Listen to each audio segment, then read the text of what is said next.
चलिए नजर डालते हैं अब छत्तीसगढ़ की खबरों पर, जहां डिप्टी सीएम अरुण साव ने नवा रायपुर में पत्रकारों से चर्चा की। इस दौरान उन्होंने कहा कि कांग्रेस धान खरीदी को लेकर भ्रम फैला रही है, जबकि राज्य सरकार नियमित रूप से किसानों से धान खरीद रही है।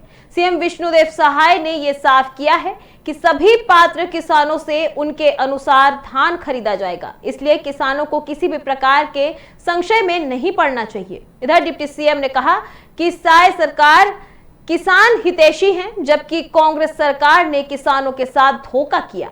उन्होंने ये भी बताया कि साय सरकार में बस्तर तेजी से बदल रहा है। कई गांव और बूथों में पहली बार मतदान और राष्ट्रीय ध्वज फहराया गया। पहले सुरक्षा बल के बिना सड़क निर्माण मुश्किल था, लेकिन अब सड़कें तेजी से बन रही हैं। सड़कें केवल आवागमन का साधन नहीं है, बल्कि विकास का रास्ता है। इन सड़कों से बिजली, पानी, स्वास्थ्य और अन्य सेवाएं गांव तक पहुंचेगी। वहीं बस्तर में तेजी से हो रहा यह विकास एक शुभ संकेत है। इसके साथ ही उन्होंने क्या कुछ कहा, सुनिए।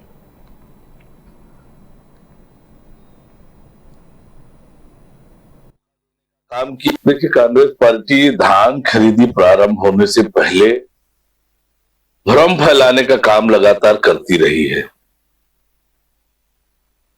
किस्म किस्म की बात उन्होंने कही कि सरकार की कोई तैयारी नहीं है, सरकार धान खरीदना नहीं चाहती है, धान खरीदी नहीं होगी, से लेकर के लगातार भ्रम फैलाने का काम कर रहे हैं। जबकि अब तक किसानों की नियमित रूप से धान खरीदी हो रही है, सरकार ने पुख्ता व्यवस्था की है और मुख्यमंत्री माननीय विष्णुदेव साय जी ने स्पष्ट कहा है कि किसान धैर्य रखें, सभी पात्र किसानों के पात्रता अनुसार एक एक दाना धान की खरीदी होगी। ये माननीय मुख्यमंत्री जी ने स्पष्ट कर दिया है और इसके बाद भी किसी के मन में किसी तरह के संशय करने की कोई आवश्यकता नहीं है। हम किसान हितैषी सरकार हैं। जिस कांग्रेस पार्टी की सरकार ने किसानों को ठग